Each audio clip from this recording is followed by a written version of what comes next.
जय मसीह की। शुभ संदेश टीवी के सभी दर्शकों का प्रेयर टाइम के एक और एपिसोड में मैं स्वागत करती हूँ। एक और बार आपके साथ जुड़ने में मैं बहुत आनंदित हूँ। परमेश्वर का वचन कहता है, यदि कोई मसीह में है तो वो एक नई सृष्टि है। पुरानी बातें सारी बीत गई, देखो सब कुछ नया हो गया। लेकिन कई बार हम ये समझ नहीं पाते कि हम किस तरह एक नई सृष्टि बनते हैं। परमेश्वर का वचन आखिर में क्या कहता है? यदि हम रोमियो की पत्री पढ़ें तो पौलुस वहाँ पर मनुष्य के विषय में बहुत ही अच्छे से बताता है कि किस तरह हम पापी ठहराए गए, किस तरह परमेश्वर ने हमें शुद्ध किया, उसने हमें धर्मी ठहराया प्रभु यीशु के द्वारा, और प्रभु यीशु के द्वारा धर्मी ठहराने के बाद वो हमें पवित्र भी करता है। लेकिन कई बार जब हम रोमियो की पत्री पढ़ते तो हम घबरा जाते हैं। कई बार हम ये बड़ी बड़ी बातें सुनते हैं, पापी ठहराए जाना और धर्मी ठहराए जाना। हम इन बातों को अपने समझ से नहीं समझ पाते। लेकिन परमेश्वर का वचन बहुत ही साफ और बहुत ही सरल रीति से हम सबसे बातचीत करता है। परमेश्वर का वचन कहता है सभी ने पाप किया, चाहे वो बहुत ही अच्छा व्यक्ति हो या कोई बहुत ही गलत काम करने वाला चोर या गुंडा या कोई भी हो। सभी व्यक्ति, चाहे वो अपने आप को संत क्यों ना कहें, जब हर मनुष्य के अंदर पाप का जो एक बीज है। तो आज हम परमेश्वर के वचन में देखेंगे कि किस तरह हम प्रभु यीशु में एक नया जीवन पा सकते हैं, किस तरह हम उस पाप के बंधन से छुटकारा पा सकते हैं। लेकिन इसके पहले कि हम आगे बढ़ें और वचन में जाएं, क्यों ना हम पवित्र आत्मा से मांगे कि वो हमें अपने वचन में से सिखाए। स्वर्गीय पिता परमेश्वर, हम आपकी उपस्थिति में आते हैं। आपका वचन हमारे मार्ग के लिए दीपक और राह के लिए उजियाला है। प्रभु जी, आज हम आपसे मांगते हैं अपने वचन से हमें सिखाए। आपके पुत्र के लिए धन्यवाद, आपकी उस अपरंपार दया के लिए धन्यवाद। आदर महिमा हम आपको देते हैं, यीशु के नाम में मांगते हैं, सुनिए और ग्रहण करिए। आमीन और आमीन। जैसे मैंने कहा, हमको लगता है कि आखिरकार हम सब पापी हैं, तो फिर हमारे लिए उद्धार कहाँ से हो सकता है? मनुष्य कई बार सोचता है कि अरे मैंने तो अच्छे काम किए, मैंने कभी किसी के साथ बुरा नहीं किया, तो फिर मैं कैसे पापी हो सकता हूँ? ऐसे कई सवाल हमारे मन में आते हैं। लेकिन यदि आप देखें, मनुष्य की प्रवृत्ति ही है कि वो पाप करे। एक छोटे बच्चे को ही देख लीजिए। हम में से कोई माता पिता अपने बच्चे को गलत बातें नहीं सिखाता। हम में से कोई बच्चे को झूठ बोलना, दूसरों से ईर्ष्या करना या झगड़ा करना नहीं सिखाता। लेकिन आप एक छोटे से बच्चे को ही देख लीजिए, जब वो बच्चा गोद में ही रहता है, उसके माता पिता अगर किसी और बच्चे को गोदी में उठा लेते हैं तो देखिएगा वो बच्चा कहीं और खेल रहा होगा, लेकिन जैसे उसकी नज़र पड़ती है कि उस माता ने किसी और बच्चे को गोदी में उठाया या किसी और बच्चे को प्यार कर रही है, तो वो दौड़ के आता है और माँ की गोदी में चढ़ने की कोशिश करता है। वो चाहता है कि वो दूसरा बच्चा हट जाए और आखिरकार वो अपने माँ की गोदी में आए, क्योंकि उसी को उसके माँ के प्यार का हक है। ये उसके अंदर एक ईर्ष्या की भावना, एक जलन की भावना आती है, क्योंकि वो अपने प्यार को किसी के साथ बांटना नहीं चाहता।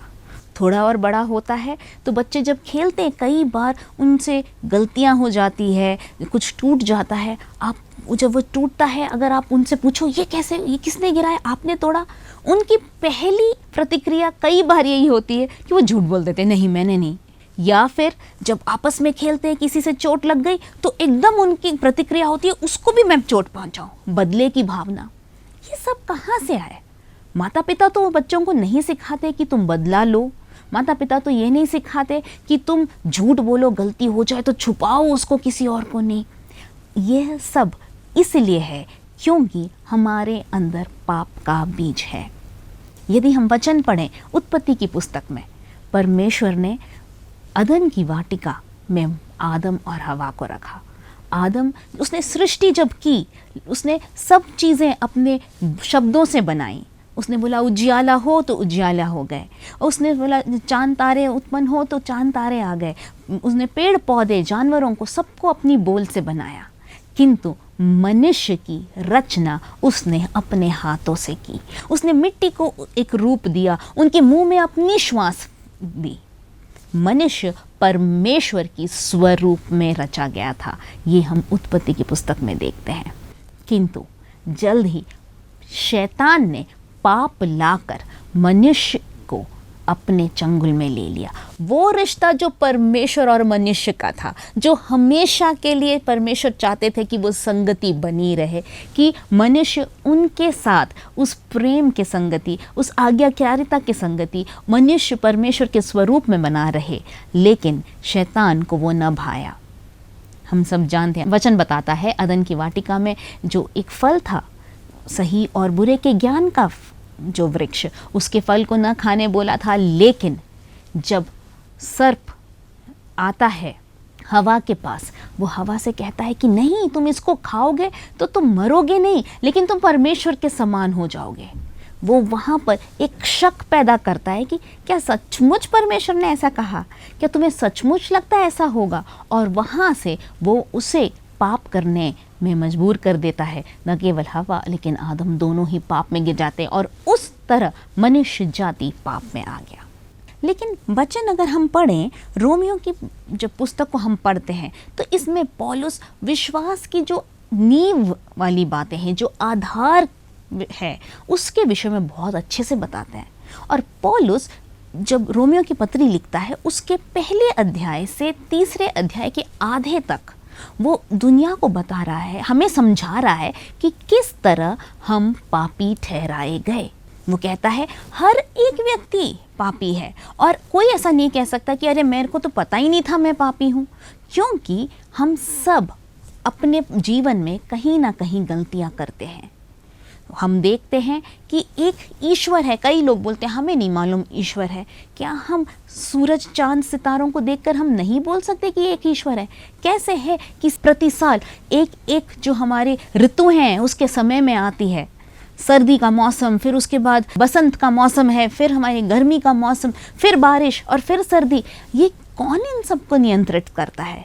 क्या ये चांद तारे ऐसे ही आ गए और ऐसे ही चलते जा रहे हैं? हमारे जीवन में भी कई चीज़ें हैं।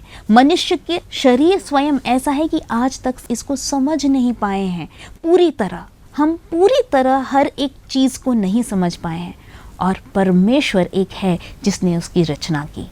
साथ ही साथ वचन ये भी बताता है कि हम न केवल जब सृष्टि में देखें, लेकिन हमारे अंदर एक अंतरात्मा या कॉन्शियंस है जो हमें पाप का बोध कराता है। तो इस तरह हर व्यक्ति को, हम भी जब कुछ गलत करते हैं तो हमें एहसास हो जाता है कि हमने कुछ गलत किया है। हम जब बदला लेते हैं, हमारी अंतरात्मा हमसे बातचीत करती है। परमेश्वर ने मनुष्य को पाप के लिए नहीं रचा था, रचा तो था अपने साथ उस संगति के लिए, लेकिन पर मनुष्य पाप में चला गया। और यदि हम देखें तो रोमियो के पहले अध्याय से तीसरे अध्याय के बीच में पौलुस बताता है कि किस तरह मनुष्य पापी ठहराया गया अपने कार्यों के कारण। इसके लिए मैं आपको एक उदाहरण देना चाहूँगी। उसके पहले मैं बताना चाहूँगी, लेकिन परमेश्वर ने मनुष्य को अपने आप से वापस जोड़ने की कोशिश की। वो नहीं चाहते थे कि मनुष्य और परमेश्वर का रिश्ता हमेशा के लिए टूट जाए, और इसीलिए परमेश्वर ने व्यवस्था भेजी। परमेश्वर ने लोगों को ये बताया कि वह पाप करना गलत है, ईर्ष्या करना गलत है, माता पिता का आदर करो, मेरे सिवाय किसी और अपने हाथ से रचाई हुई चीज़ों को परमेश्वर न कहो, झूठ मत बोलो, किसी की चीज़ों को मत लो, ये सब बातें, हत्या न करो, इस तरह की अलग अलग आज्ञाएं, जिसे हम 10 आज्ञाएं कहते हैं, परमेश्वर ने वो 10 आज्ञाएं दी। और परमेश्वर ने मनुष्य को वो राह दिखाया कि इन आज्ञाओं में चलो ताकि तुम्हारे जीवन में पाप ना हो। लेकिन इस व्यवस्था के पहले क्या मनुष्य को पाप का बोध नहीं था? बिल्कुल था। यदि हम पढ़ते हैं उत्पत्ति के पुस्तक में, हम देखते हैं जो पहले पुत्र थे आदम और हवा के, काइन और हाबेल। और काइन और हाबेल में हम देखते हैं कि जब काइन को ईर्ष्या होती है हाबेल से कि उसके जो चढ़ाया गया, जो उसने जो परमेश्वर को बलि चढ़ाई वो ग्रहण किया गया, किंतु काइन की जो बलि थी परमेश्वर उसे नहीं ग्रहण करते थे। और इस बात से काइन बहुत ही क्रोधित हुआ और उसने हाबेल की हत्या की। उसके बाद जब परमेश्वर काइन से पूछते कि तेरा भाई कहाँ है, आपने पढ़ा है काइन की प्रतिक्रिया क्या थी? यदि उसे गलत का बोध नहीं होता, अगर उसे ये बोध नहीं होता कि उसने पाप नहीं किया या गलत नहीं किया अपने भाई को मारकर, तो वो परमेश्वर से कहता, परमेश्वर वो तो यहाँ मरा पड़ा है, कौन सी बड़ी बात है। नहीं, लेकिन वहाँ पर एक व्यवस्था नहीं थी कि तुम हत्या ना करना, लेकिन उसे पता था कि हत्या गलत है, और इसीलिए जब परमेश्वर ने उससे पूछा तो उसने उस बात को इधर उधर करना शुरू कर दिया। उसने बोला मैं अपने भाई का रखवाला थोड़ी हूँ, मुझे क्या मालूम। वो परमेश्वर से उल्टा जवाब इसलिए दे रहा था क्योंकि वो समझ गया था उसने पाप किया है और अब वो पकड़ा गया है। मेरे प्रियो, व्यवस्था के आने के पहले भी पाप का बोध था, लेकिन व्यवस्था के आने के बाद हमें अब पता है कि हम ये गलत है और ये सही है, और व्यवस्था मनुष्य को और गलत ठहराती है। एक उदाहरण देना चाहूँगी। हर देश में ट्रैफिक के कोई नियम होते हैं, जैसे हमारे भारत देश में भी हमारे नियम हैं। हमारे यहाँ लेफ़्ट हैंड ड्राइव है, हम लेफ़्ट की तरफ चलते हैं, और यदि ट्रैफिक लाइट लगा है तो हमें पता है लाल का अर्थ रुकना है और हरा का अर्थ चलना है। कई जगह स्पीड लिमिट्स भी होते हैं, लेकिन शहर शहर में अलग अलग चीज़ें फॉलो होती हैं। कुछ देशों में लेन सिस्टम होता है कि आप अपनी लेन को तोड़ नहीं सकते, लेकिन अगर आप हमारे भारत के किसी भी प्रदेश में देखेंगे, किसी भी शहर में देखेंगे, तो हमारे यहाँ लेन तोड़ने के लिए किसी को चालान नहीं होता।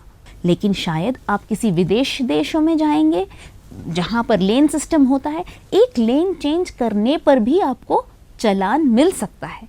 तो वो व्यवस्था, उधर के नियम, उधर के लोगों को ये बताती है कि लेन बदलना, बीच में लेन काटना गलत है। किंतु हमारी व्यवस्था के अनुसार यदि हम ट्रैफिक लाल बत्ती को हम क्रॉस करते तो ही हम हमारी ट्रैफिक रूल्स को तोड़ रहे हैं। तो व्यवस्था हमें गलती का या पाप का बोध दिलाती है। लेकिन नियम किस लिए बनाए गए? क्या नियम इसलिए बनाए गए हैं कि हमें परेशानी हो? नहीं, नियम इसलिए बनाए जाते हैं ताकि हम भी सुरक्षित रहें और दूसरे भी सुरक्षित रहें। जब हम ट्रैफिक नियमों का पालन करते हैं, न केवल हम सुरक्षित चल सकते हैं, लेकिन हमारे आसपास के लोग वह भी सुरक्षित रहते हैं। तो व्यवस्था का मकसद तो मनुष्य को पाप से बचाना था, किंतु व्यवस्था उसमें फेल हो गई। और यही हम देखते हैं रोमियो उसके पहले अध्याय से तीसरे अध्याय के बीच में। किंतु परमेश्वर वहाँ हार नहीं मानते। परमेश्वर ने अलग अलग तरीके अपनाए। उन्होंने अपने नबियों को भेजा जिन्होंने अपने लोगों को सत्य का मार्ग बताया। कुछ के बातें तो लोगों ने सुनी, लेकिन जल्द ही सब अपने अपने मार्ग में निकल गए। तब परमेश्वर ने सोचा कि अब एक ही तरीका है इन लोगों को पाप से मुक्ति दिलाने का, वह है मेरे अपने पुत्र को भेजना। और जैसे यूहन्ना 3:16 में लिखा हुआ है, परमेश्वर ने जगत से ऐसा प्रेम रखा कि उसने अपना एकलौता पुत्र दे दिया कि जो कोई उस पर विश्वास करे वह नाश न हो परंतु अनंत जीवन पाए। मेरे प्रियो, परमेश्वर ने अपने पुत्र को उस क्रूस पर बलि के लिए दे दिया। वो जो जिसने पाप नहीं किया था, जिसने न पाप जाना था, न जिसमें पाप था, वह हमेशा के लिए उसने हमारे सारे पाप, जो पुराने पाप जो आज हम पढ़ रहे हैं और जो आने वाले लोगों के पाप, अपने ऊपर ले लिए और वो क्रूस पर मारा गया। और इस तरह प्रभु यीशु पर विश्वास के द्वारा हम धर्मी ठहराए जाते हैं। प्रभु यीशु पर जब हम विश्वास करते हैं कि हाँ, वो हमारे पापों के लिए मारा गया, मेरे पाप का बोझ या दंड उसने लिया, और अब मैं जब उस पर विश्वास करती हूँ या करता हूँ तो मैं उद्धार पाता हूँ, मेरे पापों से छुटकारा पाता हूँ। यदि हम पढ़ें रोमियो 3 उसके 22 से लेके 24वें पद तक, उधर ऐसा लिखा है, अर्थात परमेश्वर की वह धार्मिकता जो यीशु मसीह पर विश्वास करने से सब विश्वास करने वालों के लिए है, क्योंकि कुछ भी भेद नहीं, इसलिए कि सब ने पाप किया और परमेश्वर की महिमा से रहित हैं, परंतु उसके अनुग्रह से उस छुटकारे के द्वारा जो मसीह यीशु में है सेतमेत धर्मी ठहराए जाते हैं। वचन साफ कहता है, सब ने पाप किया और परमेश्वर की महिमा से रहित हो, हम सब ने पाप किया। लेकिन यीशु के मृत्यु के द्वारा हमें सेतमेत या मुफ्त में, फ्री में, जैसे हम लोग आजकल बहुत से ऑफर्स देखते हैं, आप एक खरीदिए तो 2 फ्री में, हम फ्री के लिए ज़रूर भागते हैं। लेकिन जब हमें पता चलता है कि उद्धार के लिए हमें कोई कीमत नहीं चुकानी, सिर्फ विश्वास करना है, तो कई लोग इधर लड़खड़ा जाते हैं। वो इस बात पर विश्वास नहीं कर पाते कि ऐसा कैसे हो सकता है कि बिना कुछ किए मैं उद्धार पाऊं। लेकिन परमेश्वर का वचन यही कहता है, परंतु उसके अनुग्रह के द्वारा, परमेश्वर के अनुग्रह से, उसके छुटकारे के द्वारा जो यीशु मसीह में है, सेत में धर्मी ठहराए गए हैं, मुफ्त में हम धर्मी ठहराए गए हैं। इसी के साथ साथ इफिसियों उसके 2 अध्याय 8 और 9 पद में ऐसा लिखा है, क्योंकि विश्वास के द्वारा अनुग्रह ही से तुम्हारा उद्धार हुआ है, और ये तुम्हारी ओर से नहीं वरन परमेश्वर का दान है, और न कर्मों के कारण, ऐसा न हो कि कोई घमंड करे। मेरे प्रियो, हमें सिर्फ वचन कहता है, यदि हम अपने मुंह से अंगीकार करें, हृदय से विश्वास करें कि यीशु ही प्रभु है, और जब हम अपने पापों का अंगीकार करते हैं तो हम उद्धार पाते हैं। बस 2 कार्य करने हैं, अपने पापों को मानना है, हृदय से मानना है कि यीशु मेरे लिए मारा गया, और मुंह से उसको अंगीकार करना है, तो फिर आप उद्धार पाएंगे। एक उदाहरण देना चाहती हूँ। कई बार हम, जैसे मैं कहा, कई लोग कहते हैं कि मुझे नहीं मालूम ये कैसे हो सकता है कि बिना कुछ किए ही हम उद्धार पा सकते हैं, कि सिर्फ विश्वास करने से हम कैसे उद्धार पा सकते हैं। एक बहुत ही साधारण सा उदाहरण देना चाहूँगी।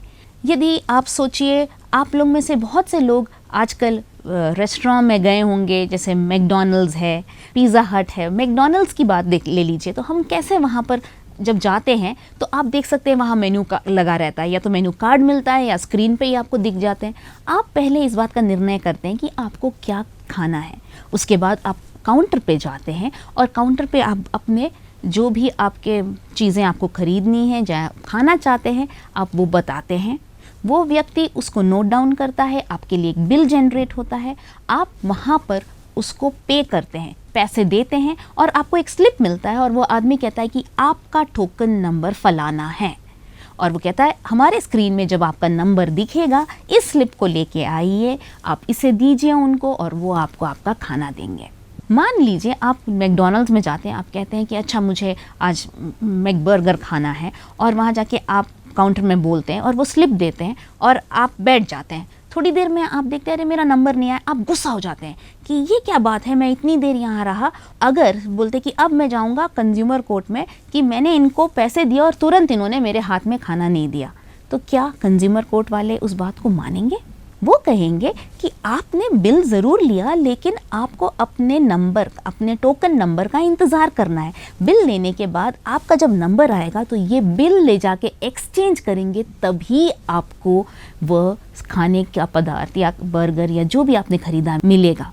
मेरे प्रियो, कई बार ऐसे ही होता है, हम इस बात को मान ही नहीं पाते। प्रभु यीशु ने क्रूस पर उस कार्य को पूरा कर दिया है। आपको अब अपने आप को दंड पहुंचाने की ज़रूरत नहीं है। आपको अपने आप को मारना, पीटना, या किसी पहाड़ पे जाना, या दूर यात्रा, ऐसे कुछ भी मुश्किल कार्य को करने की ज़रूरत नहीं है, क्योंकि पाप की जो दंड है, पाप का जो दंड है, वो इतना बड़ा है कि मनुष्य उसको नहीं, वो दंड नहीं सह सकता था। वो अनंत काल की मृत्यु ही है। लेकिन प्रभु यीशु ने हमारे बदले उस पाप के दंड को ले लिया। उसने वो कीमत चुका दी, बिल पे हो चुका है। अब आपको बस वो टोकन एक्सचेंज करना है। अब आपको बस इतना करना है कि उसको मानना है कि हाँ यीशु, आप मेरे लिए मारे गए, आपने पाप का दंड दे दिया, और आज मैं आप पर विश्वास करता हूँ और आप में उद्धार पाया हूँ। मेरे प्रियो, बहुत ही आसान है, लेकिन कई बार हमारे समझ से परे होता है। आखिरकार जब हम यीशु को ग्रहण करते हैं, हमारे जीवन में क्या होता है? मैं आपको बांटना चाहूँगी कि 2 कार्य हमारे जीवन में होते हैं जब हम प्रभु यीशु को ग्रहण करते हैं। यदि हम रोमियो की पत्री उसका 5वां अध्याय उसके 19वें पद से लेकर 21वें पद तक पढ़ें तो यहाँ लिखा है, क्योंकि जैसा एक मनुष्य के आज्ञा न मानने से बहुत लोग पापी ठहरे, वैसे ही एक मनुष्य के आज्ञा मानने से बहुत लोग धर्मी ठहरेंगे। और व्यवस्था बीच में आ गई कि अपराध बहुत हो, परंतु जहाँ पाप बहुत हुआ वहाँ अनुग्रह उससे भी अधिक हुआ। कि जैसे पाप ने मृत्यु फैलाते हुए राज्य किया, वैसे ही हमारे प्रभु यीशु मसीह के द्वारा अनुग्रह भी अनंत जीवन के लिए धर्मी ठहराते हुए राज्य करे। मैंने जैसे बोला, यहाँ पर लिखा है व्यवस्था बीच में आई, और व्यवस्था के कारण क्या हुआ, और लोग पापी ठहरे। व्यवस्था ने उन्हें पाप नहीं करवाया, पाप तो उनकी प्रवृत्ति में था, लेकिन हाँ, जब व्यवस्था आई और उन्होंने उसके विरुद्ध कार्य किया तो उन्होंने व्यवस्था का उल्लंघन किया या नियमों को तोड़ा। जब इसका अर्थ है, जब साधारण से हम जब ट्रैफिक रूल्स की बात कर रहे थे, हम बोलते हैं यदि हम जहाँ पर लाइट लगा है लेकिन ऐसा कोई नियम नहीं बनाया गया है कि आप लाइट क्रॉस करें ना करें, उससे कोई प्रॉब्लम नहीं है, तो फिर अगर कोई रेड लाइट पे भी क्रॉस करता है तो प्रॉब्लम नहीं है। किंतु जब रेड लाइट लगा है और आपको बताया जाता है कि लाल बत्ती का अर्थ है रुकिए और हरी बत्ती का अर्थ है चलिए, तो फिर आप यदि लाल बत्ती में आप क्रॉस करते हैं, आप रुकते नहीं हैं, तो आप उस नियम को तोड़ते हैं। शायद इसको और आसानी से मैं बता सकती हूँ, जैसे अलग अलग देशों में स्पीड लिमिट्स होते हैं। हम देखते हैं किसी किसी रोड में स्पीड लिमिट लिखा रहता है। अगर उधर लिखा हुआ है कि 80 किलोमीटर का स्पीड लिमिट है, अर्थात आप 80 से ऊपर नहीं जा सकते। और ऐसे भी जगह होती हैं जहाँ कुछ नहीं लिखा होता, तो आप, हमारे देश में बहुत से जगह हैं जहाँ कुछ स्पीड लिमिट नहीं है, तो आप 100 की स्पीड में भी जा सकते हैं अगर रास्ता साफ है, और यदि ट्रैफिक है तो आप धीरे जाएंगे। तो उसी तरह नियम एक बार आ जाए, एक बार उसी रोड पर अगर बोर्ड लग गया है speed limit 80 kilometres per hour, तो फिर आप 80 से ऊपर जा रहे हैं तो आप नियम तोड़ रहे हैं। उसी तरह व्यवस्था भी आई। मनुष्य ने जब व्यवस्था को जाना किंतु उसके विरोध में गए तो उनमें पाप आया। तो कई लोग कहते हैं पाप से क्या हुआ, परमेश्वर ने और अनुग्रह किया। यहाँ लिखा है, और व्यवस्था बीच में आई कि अपराध बहुत हो, परंतु जहाँ पाप बहुत हुआ वहाँ अनुग्रह उससे भी अधिक हुआ। कैसे अधिक हुआ अनुग्रह? परमेश्वर ने जान लिया कि व्यवस्था से मनुष्य को छुड़ाया नहीं जा सकता या बचाया नहीं जा सकता, और परमेश्वर ने वहाँ पर अपने पुत्र को ले आया, और यीशु के मृत्यु के द्वारा आप और मैं, हम उद्धार पा सकते हैं। हम यीशु की मृत्यु के द्वारा परमेश्वर में, प्रभु यीशु में अनंत जीवन पा सकते हैं अगर हम उसको ग्रहण करें। यहाँ लिखा है, जैसे एक व्यक्ति के कारण, आदम के पाप के कारण पाप आया, उसी तरह एक व्यक्ति यीशु मसीह की मृत्यु के द्वारा हमें उद्धार भी प्राप्त हुआ है।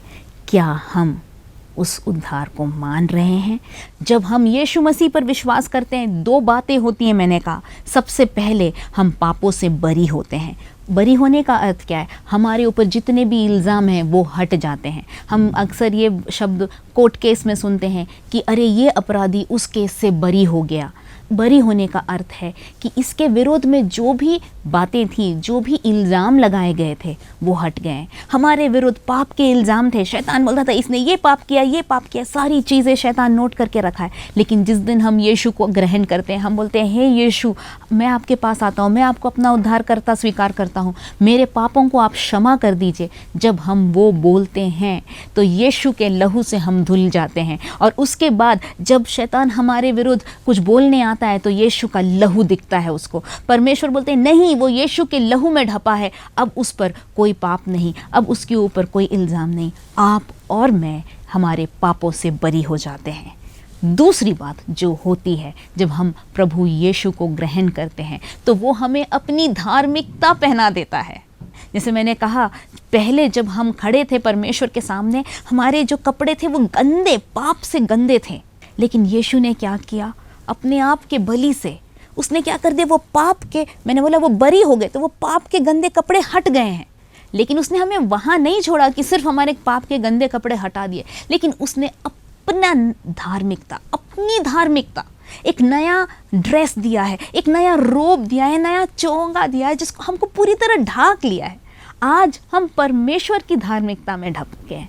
तो आप और मैं, हमें ये जानना है कि हमें ध्यान रखना है कि हम इस बात से परेशान न हो कि प्रभु मेरे पाप, क्या मेरे पाप कभी क्षमा हो सकते हैं? हाँ, यदि इस संसार में कोई ऐसा पाप नहीं जो यीशु के लहू के द्वारा साफ न हो, कि क्षमा न हो। ऐसा कोई व्यक्ति नहीं जिसका पाप इतना बड़ा नहीं, कोई पाप इतना बड़ा नहीं कि यीशु की मृत्यु उस पाप के बदला न दे सके। मेरे प्रियो, हर एक के लिए आशा है प्रभु यीशु में। जैसे लिखा है, जैसा पाप ने मृत्यु फैलाते हुए राज्य किया, वैसे ही हमारे प्रभु यीशु मसीह के द्वारा अनुग्रह भी अनंत जीवन के लिए धर्मी ठहराते हुए राज्य करे। आज हम अनुग्रह में हैं।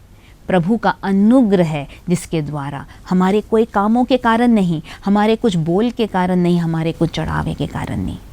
मेरे प्रियो, यदि कोई मसीह में है तो पुरानी बातें बीत गई, सब कुछ नया हो गया। क्या आज आप किसी पाप के बोझ में हैं? क्या आपको आज लगता है कि मैंने जो किया इसके लिए मेरे को क्षमा नहीं मिल सकती? या शायद आप ऐसे सोच रहे होंगे कि अरे मैं तो बहुत धर्मी व्यक्ति हूँ, बहुत दान धर्म देता हूँ। मेरे प्रियो, जैसे मैंने कहा, कोई पाप ऐसा नहीं जो यीशु के लहू के द्वारा जिसकी माफ़ी ना मिल सके। और कोई व्यक्ति इतना धर्मी नहीं कि क्योंकि हमारी धार्मिकता के कार्य, जो भी हम करते हैं भले कार्य, वो परमेश्वर की धार्मिकता के सामने मैले चिथड़े कपड़ों के समान है। हम सभी को यीशु की ज़रूरत है। हम सभी को उसके सामने आकर अपने आप को समर्पण करने की ज़रूरत है। यदि आप अपने आप को समर्पित करना चाहते हैं तो आइए मेरे साथ प्रार्थना करें।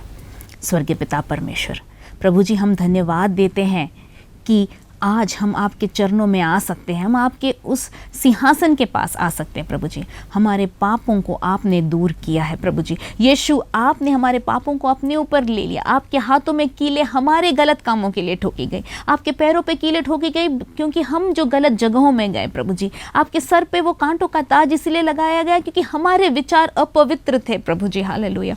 प्रभु जी, आपको वो भाले से छेदा गया क्योंकि प्रभु यीशु, हमने अपने हृदय में गलत विचार किए थे। प्रभु, आज हम अपने आप को समर्पित करते हैं।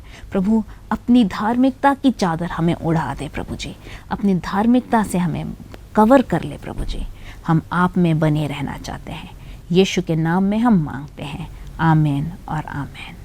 आशा करते हैं कि आप प्रभु में बहुत ही आनंदित हैं। यदि आपके कोई भी प्रार्थना विषय हो तो स्क्रीन पर दिखाए गए नंबर पर ज़रूर कॉल कर हमें बताएं। हमारे प्रार्थना योद्धा आपके लिए प्रार्थना करते रहेंगे। प्रभु आपको आशीषित करे। जय मसीह की।